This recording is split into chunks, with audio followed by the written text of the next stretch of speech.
জুমাকে আল্লাহ ঈদ বানিয়েছেন, সুবহানাল্লাহ বলেন। এখন বলেন তো বছরে জুমা কয়টা?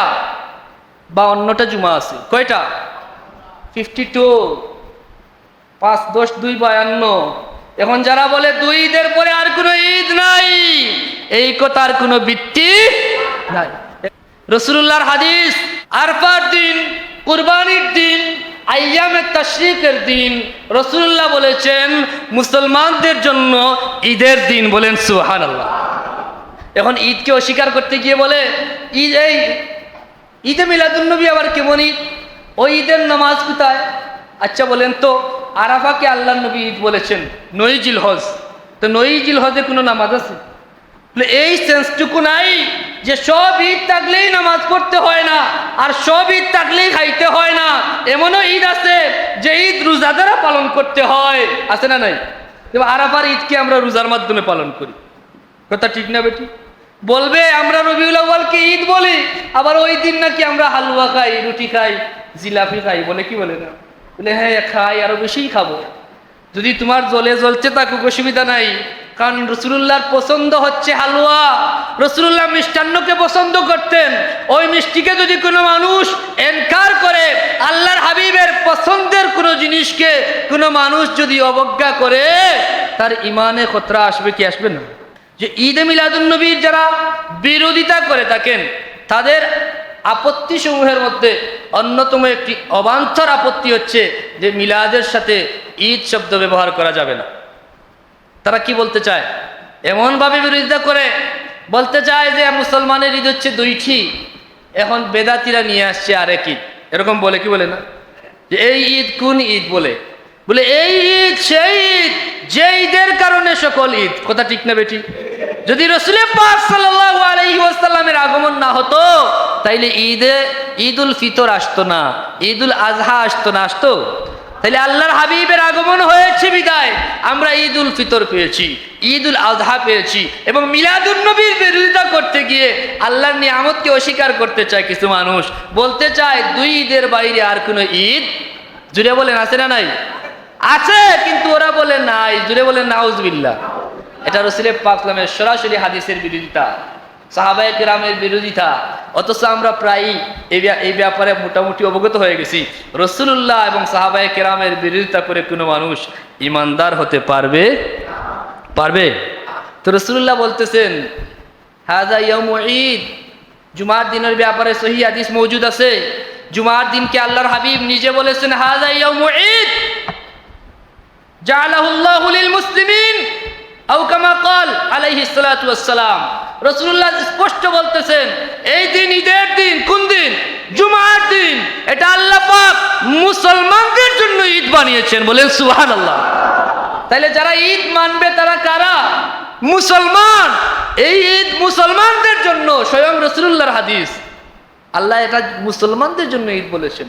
এজন্য আমি প্রতি জুমায় বলে থাকি যে এই বিভ্রান্তি থেকে আমাদের বের হয়ে আসার জন্য আমার বিশ্বাস, যত জুমা আমি এখানে উপস্থিত হয়েছি প্রত্যেক জুমায় এই কথা প্রায় বলেছি যে আল্লাহ পাক সাপ্তাহিক ঈদের দিনে আমাদেরকে সমবেত করেছেন, ঠিক কিনা না?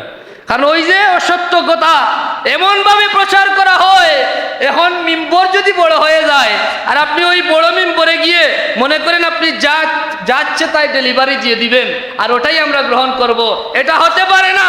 আমাদের মূলনীতি হচ্ছে কুরআন এবং সুন্নাহ। কোন মিম্বর, কোন ইমাম, কোন খতিব আমাদের জন্য দলিল হতে পারে? সে যদি কাবার ইমাম হয় তাহলে তার কথা কি আমরা গ্রহণ করব?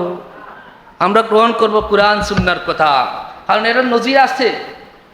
এই আমাদের চোখের সামনেই নজির আছে। কাবা শরীফের ইমাম কি ছিল তার নাম? বলেন। আদিল বিন সালেম আল কালবানি। কালো একজন লোক ছিল না? সে কি করেছে? 2021 সালে সিনেমায় শুটিং করেছে। এখন কাবার ইমাম সিনেমায় শুটিং করলেন, এখন তার মানে কি সিনেমা কি জায়েজ হয়ে গেছে? বলেন, এটাকে জায়েজ বলবেন? তাহলে কোন মসজিদের ইমাম কি বলেছেন সেটা আমাদের দেখার বিষয় নয়। আল্লাহর কোরআনে কি আছে, নবীর সুন্নাহয় কি আছে, সেটাকেই আমাদেরকে ফলো করতে হবে, ঠিক কিনা না বলেন? কাবার ইমাম কালবানি সে কি করেছে? শুটিং করেছে। আরো কোন মসজিদের ইমাম বলেছে 2 ঈদের পরে আর কোনো ঈদ নাই, ওটা আমাদের দেখার বিষয়, ওটা আমরা মানতে পারবো না, স্বয়ং রাসূলুল্লাহ বলেছেন হাযা ইয়াউমুল ঈদ, জুমা হচ্ছে ঈদ। কার জন্য? জালাহুল্লাহ লিল মুসলিমিন, মুসলমানদের জন্য জুমাকে আল্লাহ ঈদ বানিয়েছেন। সুবহানাল্লাহ বলেন। এখন বলেন তো বছরে জুমা কয়টা? 52টা জুমা আছে। কয়টা? 52। 5 10 2 52। এখন যারা বলে দুই ঈদের পরে আর কোনো ঈদ নাই, এই কথার কোনো ভিত্তি নাই, এ কথা সত্য নয়। আমরা এই কথা মানতে পারবো না। জুমা আমাদের জন্য ঈদ। রাসূলুল্লাহর হাদিস, আরাফার দিন ঈদের দিন, ইয়াউমু আরাফা ওয়া ইয়াউমুন নাহরে ওয়া আইয়ামিত তাশরিক। আরাফার দিন কুরবানির দিন, আরাফার দিন কুরবানির দিন, আইয়ামে তাশরিকের দিন। রাসূলুল্লাহ বলেছেন মুসলমানদের জন্য ঈদের দিন। বলেন সুবহানাল্লাহ। এখন ঈদকে অস্বীকার করতে গিয়ে বলে ঈদ, এই ঈদে মিলাদুন্নবী আবার কেমন ঈদ? ওই ঈদের নামাজ কোথায়? আচ্ছা বলেন তো, আরাফাকে আল্লাহর নবী ঈদ বলেছেন 9 জিলহজ, তো 9 জিলহজে কোনো নামাজ আছে? এই সেন্সটুকু নাই যে সব ঈদ থাকলেই নামাজ পড়তে হয় না, আর সব ঈদ থাকলেই খাইতে হয় না। এমনও ঈদ আছে যে ঈদ রোজা দ্বারা পালন করতে হয়, আছে না নাই? আরাফার ঈদকে আমরা রোজার মাধ্যমে পালন করি, কথা ঠিক না বেটি? বলবে আমরা রবিউল আউয়ালকে ঈদ বলি, আবার ওই দিন নাকি আমরা হালুয়া খাই, রুটি খাই, জিলাপি খাই, বলে কি বলে না? বলে হ্যাঁ খাই, আরো বেশিই খাবো। যদি তোমার জ্বলে জ্বলছে থাকুক অসুবিধা নাই, কারণ রাসূলুল্লাহর পছন্দ হচ্ছে হালুয়া। রাসূলুল্লাহ মিষ্টান্নকে পছন্দ করতেন। ওই মিষ্টিকে যদি কোনো মানুষ এনকার করে, আল্লাহর হাবিবের পছন্দের কোনো জিনিসকে কোনো মানুষ যদি অবজ্ঞা করে, তার ইমানে খতরা আসবে কি আসবে না? গুনাহগার হবে কি হবে না? রাসূলুল্লাহর পছন্দকে আমাদেরকে পছন্দ করতেই হবে। এজন্য আমরা মিষ্টান্নকে পছন্দ করি। মিলাদে এটা এমনি এমনি মিষ্টি আসে নাই, রাসূলুল্লাহ পছন্দ করতেন বিদায় ওই সবচেয়ে উত্তম কাজে রাসূলুল্লাহর ওই পছন্দের জিনিস দিয়েই মেহমানদারির ব্যবস্থা হয়। সুবহানাল্লাহ বলেন। আর আল্লাহর হাবিব বলেছেন তুতইমুত তুআম, সহিহ বুখারীর হাদিস, সবচেয়ে উত্তম আমল সমূহের মধ্যে অন্যতম আমল হচ্ছে মানুষকে মেহমানদারি করা, খাবার খাওয়ানো। সুবহানাল্লাহ বলবেন না? এই জন্য এই মিলাদকে কেন্দ্র করে আমরা যত কাজ করি, আপনি দেখেন একটা একটা করে প্রত্যেকটা কাজ অবশ্যই উত্তম কাজ। আমরা পরিষ্কার বলতে চাই, শরীয়ত বিরোধী কোনো কাজ যদি কেউ মিলাদের নামে করে, আল্লাহর কসম তার ওই কাজের আমরা সমর্থন করতে পারি না।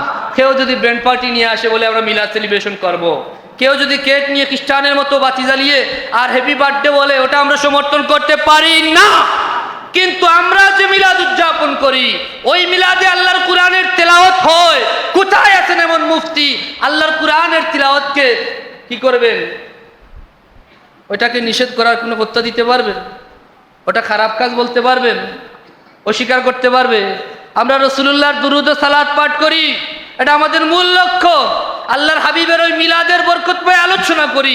যুগে যুগে আমাদের আকাবিরগণ এই আলোচনা করে উপকৃত হয়েছেন, এবং এটা পরীক্ষিত আহলে হকদের কাছে একটি পরীক্ষিত আমল হচ্ছে মাহফিলে মিলাদ। যেই জায়গায় আল্লাহর হাবিবের মিলাদ পাঠ করা হয়, 1 বছর পর্যন্ত আল্লাহ পাক রহমতুল লিল আলামিনের উসিলায় তার রহমতের ছায়া দিয়ে ওই জায়গাকে নিরাপত্তা দান করেন। সুবহানাল্লাহ। এজন্য আগে ঘরে ঘরে বাৎসরিক মিলাদ হতো। যে জিন ভূত আছে না, এটা অস্বীকার করার সুযোগ আছে। বিভিন্ন আপদ বিপদ বালা মুসিবত থেকে রক্ষা পাওয়ার জন্য প্রত্যেকটা ঘরে বছরে একদিন মিলাদের আয়োজন করা হতো। এজন্য আমাদের মুরব্বীরা ওই নিরাপদে চলে গেছে। এখন ফতোয়াবাজি হচ্ছে, মানুষ মিলাদ পড়ায় না, এখন ঘরে থাকতে পারে না, কয়েকদিন পরে দেখা যায় ওই ঘর জিন ভূতের আখড়া হয়ে গেছে, ওই ঘর বসবাসযোগ্য থাকে নাই, ওই ঘর ছেড়ে বাসা ভাড়া দিয়ে চলে যেতে হচ্ছে। এরকম নজির আছে না নাই? তাইলে মিলাদ ভালো কাজ না খারাপ কাজ? মিলাদ শরীয়ত সম্মত যত কাজ আমরা করি মিলাদ উপলক্ষে, প্রত্যেকটা কাজের দলিল মওজুদ আছে না নাই? ওই দিনকে যে আমরা ঈদের দিন বলি, এটা আমরা মনুক্তি বলি না। আল্লাহর পক্ষ থেকে কোনো নিয়ামত পেয়ে ওই নিয়ামত পাওয়ার উপলক্ষকে কেন্দ্র করে ওই দিনকে ঈদ বানালে এটা আমার আল্লাহ পছন্দ করেন, এমন নজিরও আল্লাহর কোরআনে আছে। বলেন সুবহানাল্লাহ। হযরত ঈসা রুহুল্লাহ বললেন, রব্বানা আনজিল আলাইনা মাইদাতাম মিনাস সামাই তাকুনু লানা ঈদান লিআউয়ালিনা ওয়া আখিরিনা ওয়া আয়াতাম মিনকা ওয়ারযুকনা ওয়া আনতা খায়রুর রাযিকিন। হায় আল্লাহ পাক, আপনি যদি আমাদেরকে আসমান থেকে খাঞ্চাবর্তী রিজেক আমাদের কাছে প্রেরণ করেন, ওই মুহূর্তটাকে, রিজেক প্রাপ্তির মুহূর্তটাকে তাকুনু লানা ঈদাল লিআউয়ালিনা ওয়া আখিরিনা, আউয়ালিনদের জন্য অর্থাৎ আমাদের বর্তমান সময়ের জন্য, ওয়া আখিরিনা আমাদের পরবর্তীদের জন্য এই দিনকে আমরা ঈদের দিন বানিয়ে দিব। সুবহানাল্লাহ বলেন। তাহলে আল্লাহ কি পছন্দ করেছেন নাকি অপছন্দ করেছেন? নিশ্চিত আল্লাহর কাছে এটা পছন্দ হয়েছে বিদায় ঈসা রুহুল্লাহর ওই দোয়াকে আল্লাহ কালামুল্লাহ বানিয়ে আল্লাহর শ্রেষ্ঠ কুরআনে আল্লাহ পাক নাজিল করেছেন। বলেন সুবহানাল্লাহ।